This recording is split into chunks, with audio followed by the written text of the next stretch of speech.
Hello, everyone. Welcome to William and the Magic Box. Today on our show, we're going to have David. David is from New Mexico in the USA.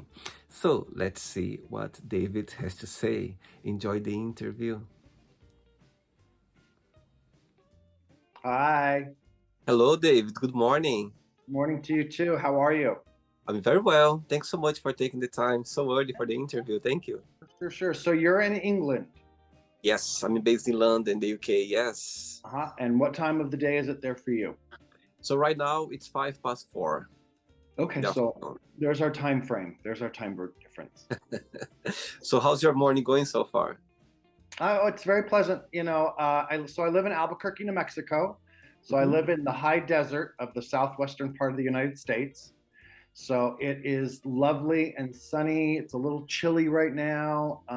And so I'm just puttering around before I go to work today. So I'm excited that we have the opportunity to chat. Amazing. And Yeah, that's the place where you're born and raised? I was born in Santa Fe, which is about an hour north of Albuquerque. So Santa Fe back in the 70s and 80s was a really small little artist hippie town. And so I grew up there with a younger sister and my two parents. Yeah. And so then many years ago, my former partner passed away from cancer. And, Right. um, and I moved to Albuquerque shortly after that. And what do you like the most about living in Albuquerque? Tell me something interesting about the city. I'll tell you the reason I love New Mexico and Albuquerque specifically is that New Mexico is a large rural state, um, really picturesque. I mean, there's beautiful mountains. We have rivers. We have some of the most gorgeous fall colors that you've ever seen. But Mhm. specifically, Albuquerque, I like Albuquerque because it's not like a giant metropolitan city. It still has a very close knit, sort of small town feel to it.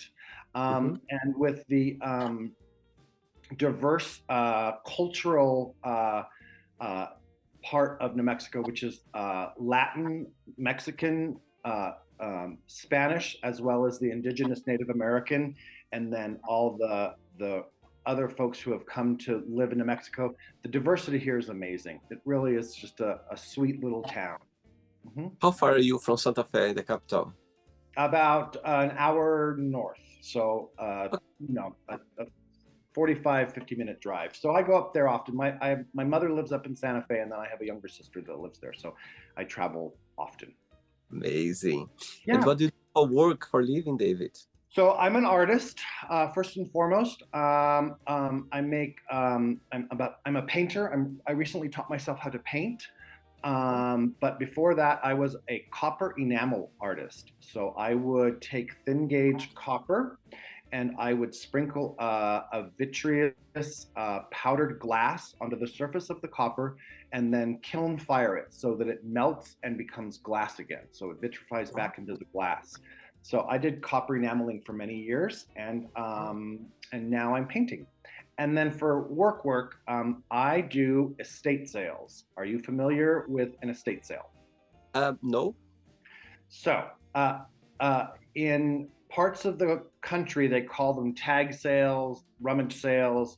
Essentially, what happens is in a person's life, either downsizing, divorce, or death, the contents of a person's home is liquidated for the purpose of A, making it go away, but to raise money for whatever purposes need to be raised. So I come into a person's home essentially, and I clean, price, and then sell all the contents of a person's home. So I do Wow. estate sales, and then I'm an antique dealer. So I do a lot. Amazing. You are a busy man. I'm a busy man. It's great to be busy. You know what? Everything I do, I enjoy, right? That isn't, I think that's sort of the purpose of life. I would hope that, um, I understand that in our world today, everybody sort of chases the almighty dollar. And I know that work is a drudgery. And I've come to this place in my life where I recognize that for myself, I don't live in a mansion. I don't drive fancy cars, but I have a fabulous life because I get to do what I enjoy to do, right? Which is to hunt cool things, and I provide a service for people. Yeah. That's the richest that someone can be. It's something that we're not taught as young children, right? We're taught to go work, make money, raise the family, et cetera, et cetera, et cetera, et cetera. And in the reality of all that, I think that a lot of people miss the opportunity to find joy in their lives. That's something that we don't teach children to do, which is to go find your joy. And I think through trial and error is the best way to come to that place in your life, is that you find joy through trial and error. Amazing. Yeah. David, are you ready to go on a beautiful journey through your memories in life and share your point of views? Yes, I am. Let's go. Amazing. Welcome to William and the Magic Box. So I've got here my best friend, okay?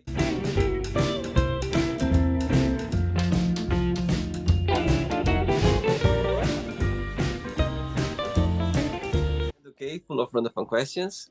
I'm just going to play a song now just for us to relax a bit before the first question, okay? Perfect. Let's do it.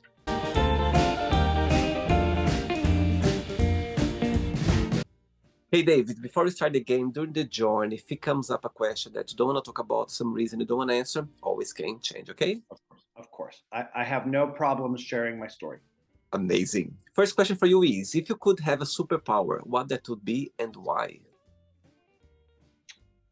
My superpower would be to be able to fly like Superman.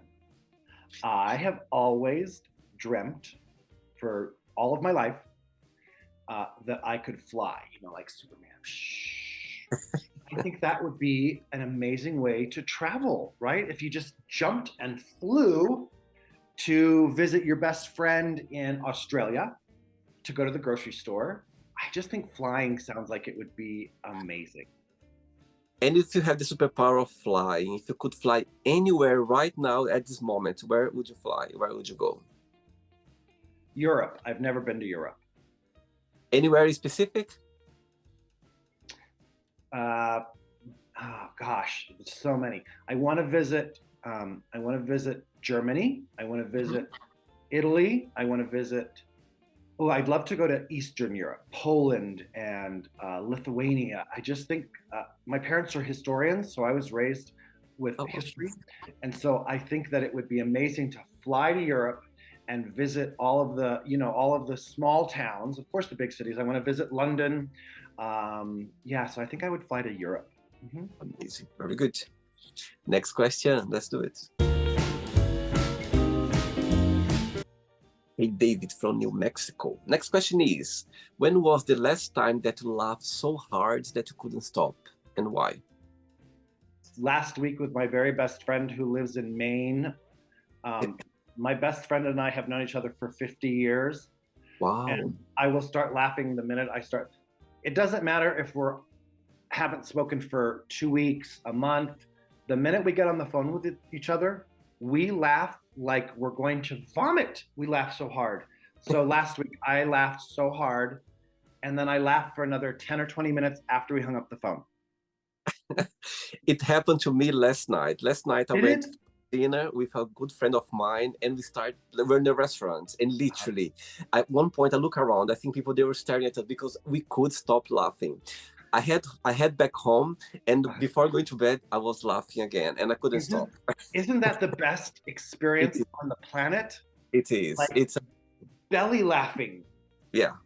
And she said at one point, really, I cannot even close my mouth because my jaw here are hurting. Yeah, and crying, laughing so hard. I'm actually tearing because it reminds me of the stupid conversation that we had that made me laugh.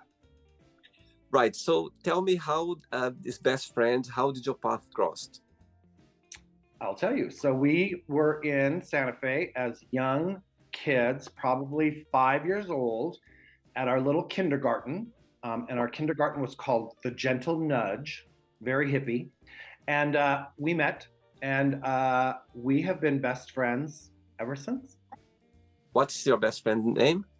His name is Douglas Barbarouse. Let's pretend now Douglas is watching the interview right now, and you have the opportunity to send a message or anything to him. What you gonna say right now? Oh, I want to tell him, I love you, Bubby. And don't forget to wash the dishes tonight because I know it's your least favorite thing to do. Oh my God, he might be like that right now, like Oh holding yeah, his. oh yeah. When this airs, I'm gonna send it to him so that he can see. Amazing. Next question. David, before the next question, tell me what's the biggest joy of being an artist in New Mexico? It's easy to be an artist over there. Do you see that the business, it's a place that people, they appreciate that? And the opposite side, what do you find most challenging of being an artist? So the most joyful part about being an artist is the ability to create um, beauty. I think it's I think it's very important in our world today, and it has been obviously throughout history. But the ability to create an object, a painting, a piece of poetry, some type of theater that allows the viewer uh, to find some connection to Mhm. either the inanimate object or the piece of writing.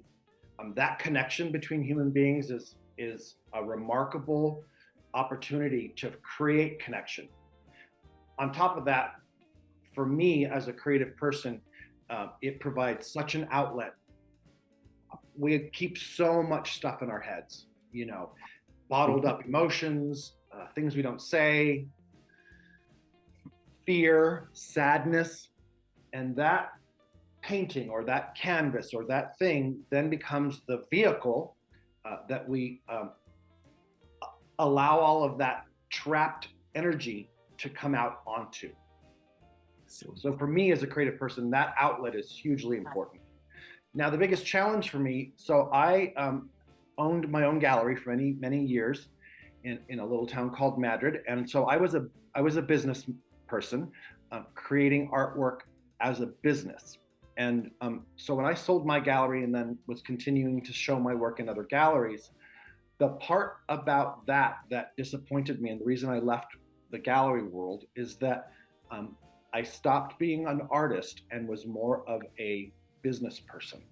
And interesting. those two um, fought each other for um, title in my world. And I, as much as an artist, and I will always encourage people to create art. And if you want to sell your art, sell your art. But remember that you're an artist first and a business person second, unless it's the other way around, right? You know, if you're a business person who creates, that's a wonderful thing. But for myself personally, the two interfered with each other too much. And so today, as a painter, I don't necessarily, I haven't looked to start selling my work per se, and more I'm just creating the work for my own joy, and that's a different feeling. Again, the early years for me creating art as an enamelist was a connection to my partner who had passed. My partner was an enamel artist, so I taught myself how to enamel, and so it was a way for me to save my life, a grief process, and it was very helpful. But today I create work for my own joy. I see. All right. Next question is, what is your favorite artist of all time? Favorite musician or any artist that you always admire? Goodness gracious. Musician would be Prince. Wow. Um, uh, Artist would be Keith Haring, although there are so many in between that. But I think that early on, as a young kid, um, his cartoon esque, sort of joyful line drawings, I just found so interesting. It was the time of the 80s where pop art was really coming into focus. So I would have to say that Keith Haring was a big influence on me. Mm-hmm. Your favorite song of Prince? Adore Mm, from the album Sign of the Times. amazing. Very good. Next question, David. Let's do it.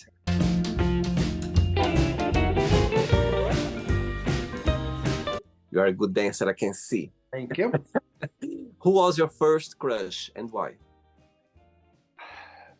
This is going to date me. So, in the very late 70s, a music group called the Village People came Wow. to our mindset. And so the construction worker, David Hody, was my first crush. Wow, wow.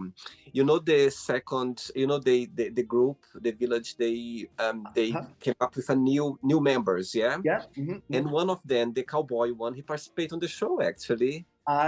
Jim Newman. Yes, Jim Newman. Yes, Yes, yes. I follow him on social media. He's another one of those uh, artists, performers in the world, and especially because of the connection with the Village People, I have mad props for Jim Newman. I just think that again, he's another one of those souls on the planet that like Yes. touched into something really magical. And the Village People. I mean, the Village People. Amazing. Very good. Ready for another question? Yes, sir. Let's do it. Next one.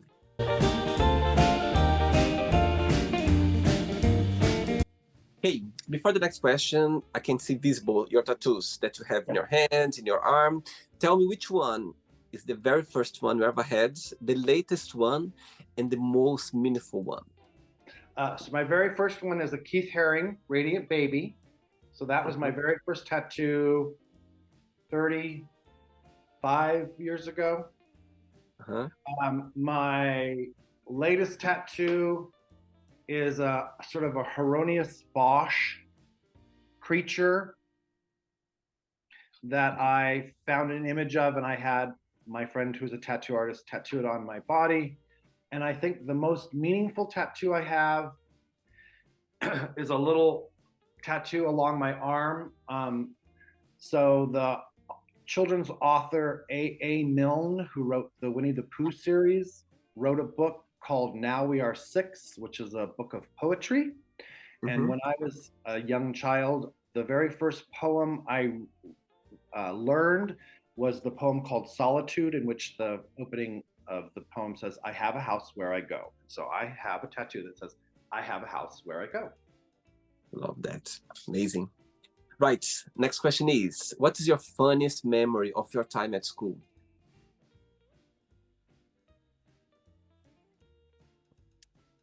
I think so growing up in Santa Fe in the 70s and the 80s in a very small town, the group of kids that I met when we were in elementary school, say first grade, we all grew up with each other. So we're all in our 50s now. We have known each other, all of this group of friends that I have, literally for 50 years.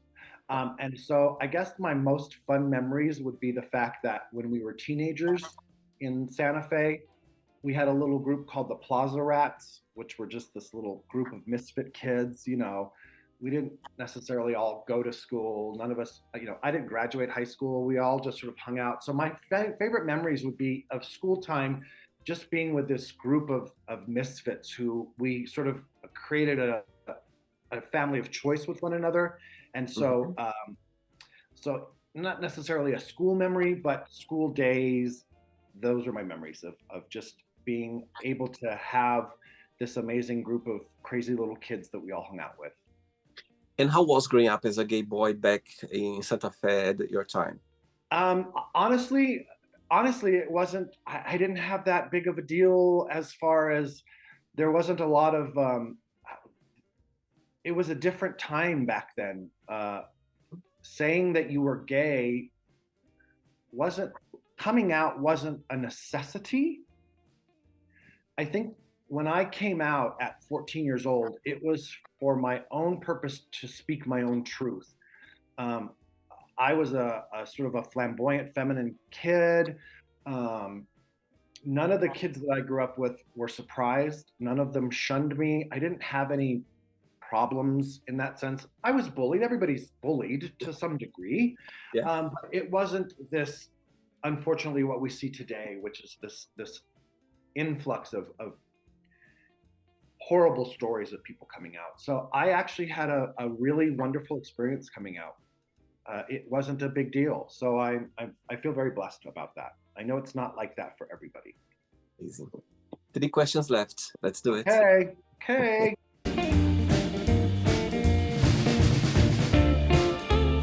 Hey, David from New Mexico. Next question is, what's the best present have you ever received, and why you consider that? Sobriety. Tell me about it. This July, I will celebrate 15 years of continuous sobriety. Mm-hmm. I had a 30-year long struggle with alcohol and drugs. Mm-hmm. And as the result of that, I had some pretty intense consequences in my life by the time I hit 40 years old. And I was headed to prison. My life was in pretty bad shape. And I met somebody who suggested to me that I could continue forward as a sober person. And I look at that as a gift. And so the biggest gift I've ever received was the gift of recovery. Wow, that's powerful. Saying that, when you look back through that challenge journey in your life until 15 years old back, what's the positive message or positive lesson that you took out of that challenge journey? It's a simple one, is that I am stronger than I ever thought. And I think Mm-hmm. that's something that I share. I know that's something that I share with people, is that we are stronger than we give ourselves credit for. And the thing that is the hardest at the time is actually the propellant to move you forward. If you have the courage and the wherewithal to walk through that darkness, when we talk about the light at the end of the tunnel, that is exactly right. Walk towards that light. And if you are able to do so, and you are to come out of the darkness, the light is unfathomable. And so challenges and hard times are for a reason. They are a lesson.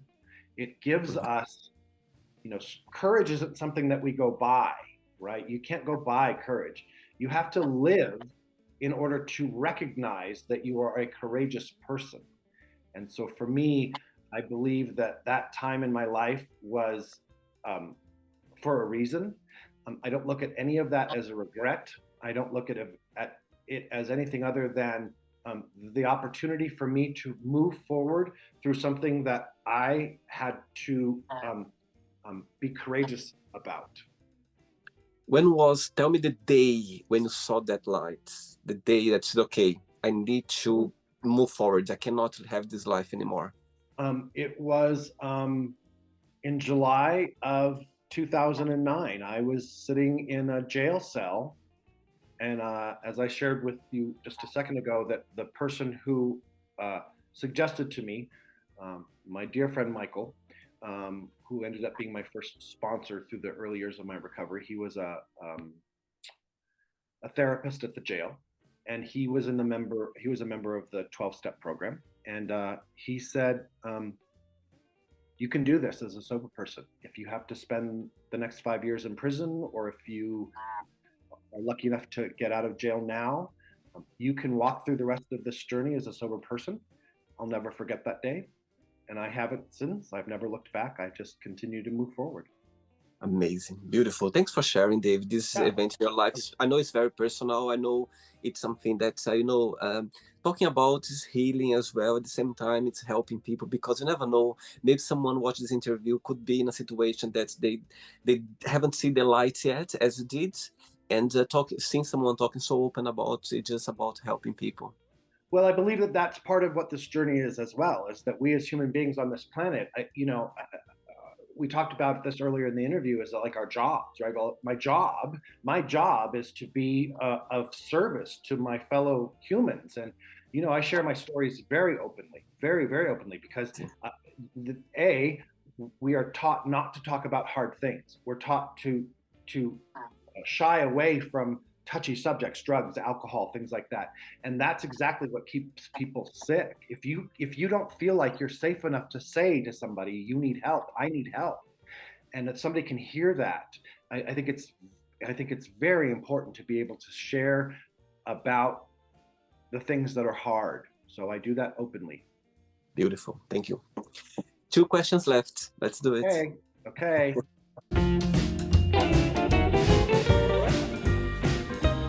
But before the next question, let's see. I come to Santa Fe for the very first time. Yeah, what's the postcard of the city? What is a place that I can't miss it? I need to see it. You need to go to the plaza, which is the very a plaza is exactly what you would see in small towns in Spain or in Mexico, in Latin Okay. communities. It's the gathering place of the town. It's the square.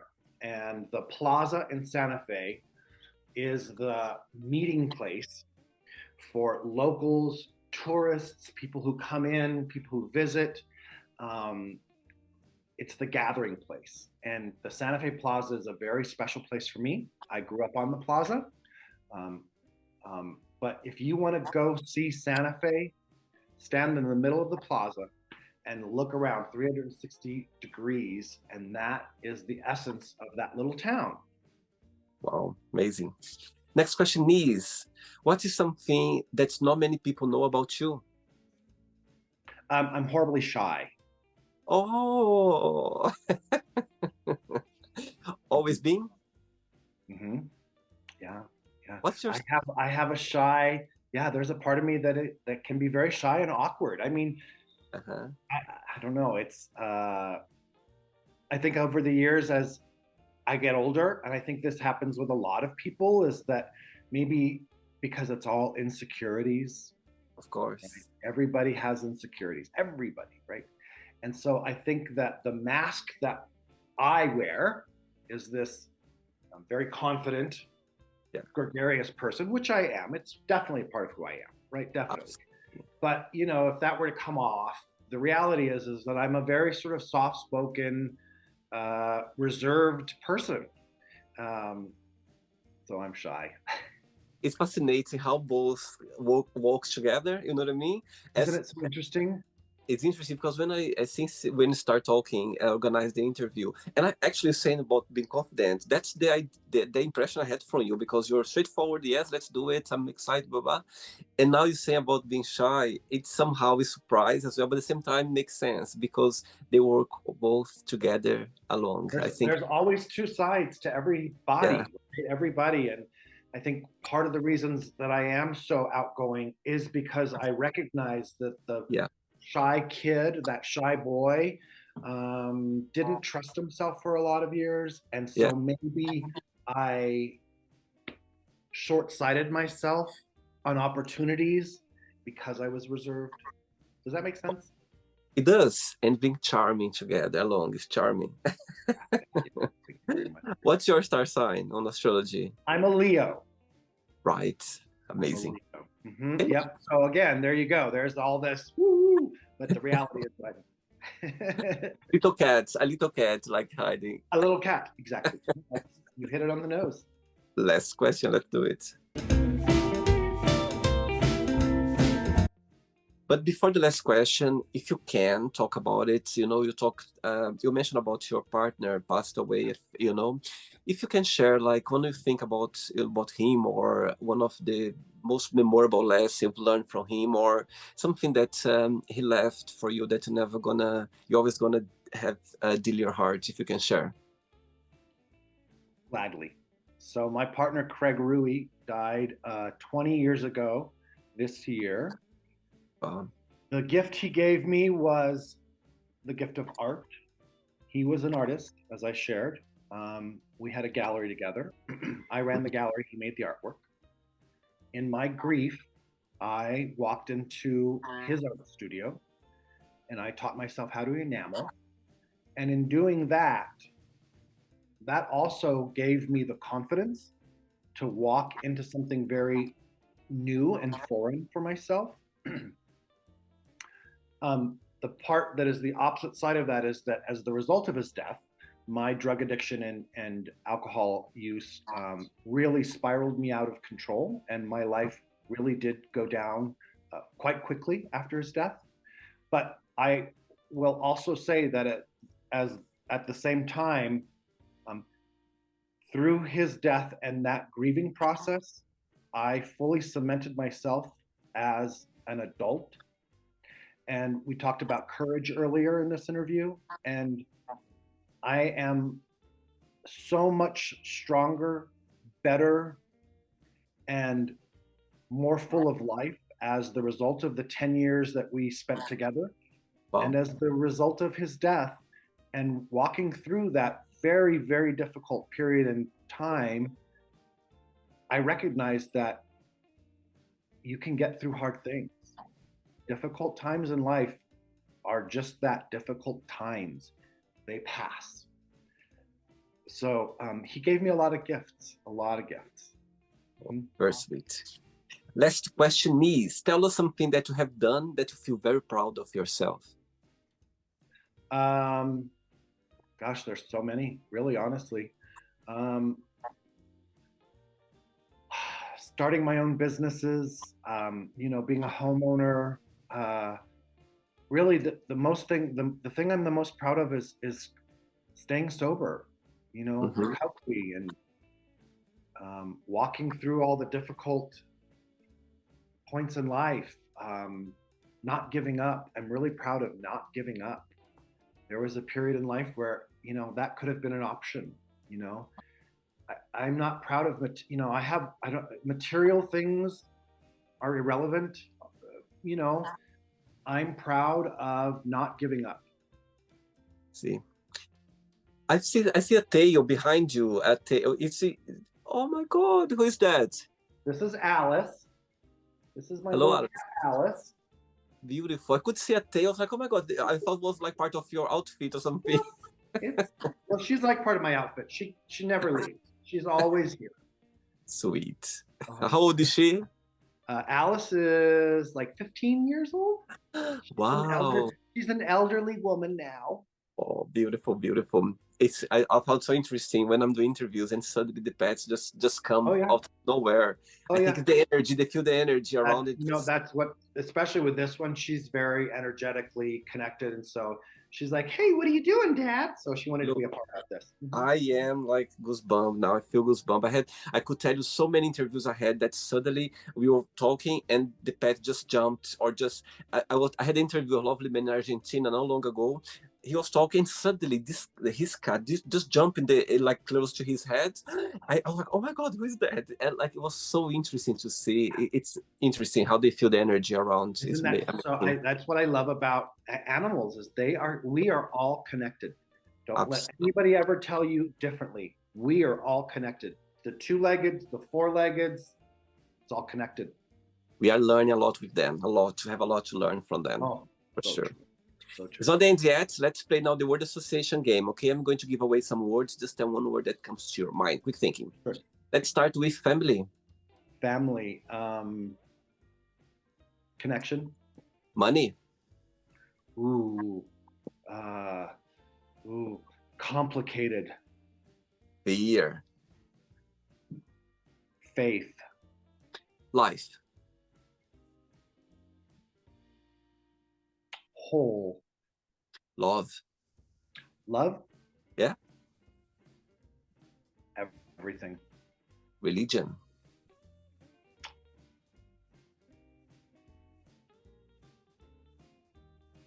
Individual. Sex.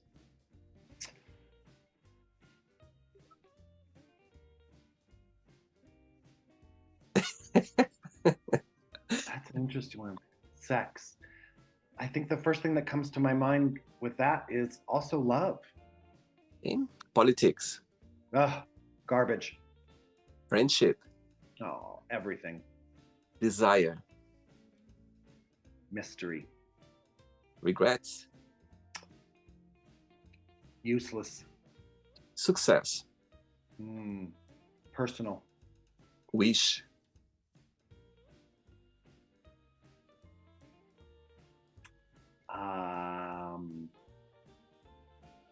Wish. Every day. Happiness. Oh, joy. One word for Santa Fe. One word for Santa Fe? Yeah.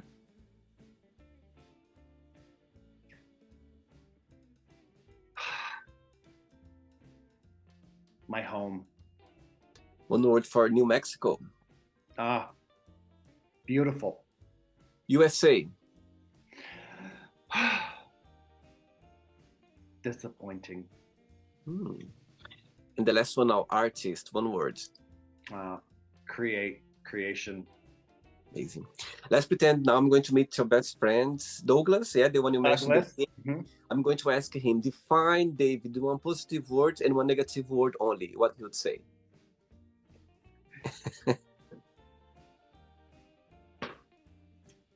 Positive, he would say very funny.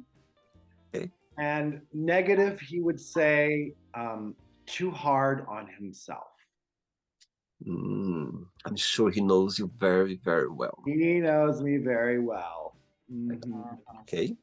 Let's play now, David, and the magic box, and you can ask me a question. Right, but before you ask him the question, if you could pick one of your, piece of art that you've done, that you've created in your career, one of them, if you could pick, like for any reason, the most special one, or the one that you're always gonna have it, or a special connection you have, which one that would be? Probably the very first piece of enamel artwork that I made and took up to my gallery. So prior to that, as I said, my husband had passed and I was just sort of teaching myself how to enamel and still figuring out what it all meant. And so I created a piece of artwork and I took it up to the gallery and I put a price tag on it. And a woman in Australia bought my very first piece of artwork. And that was that sort of catalyst that helped me propel myself forward. I don't even know what the piece looked like anymore. That was so many years ago, Amazing. 20 years ago. But that very first piece of enamel artwork that sent me on my journey. Yeah. Wow, beautiful. Yeah. Hey, Dave, you can ask me a question now. Okay. So, William, what kind of magic is in your magic box? Oh my God, what a beautiful question.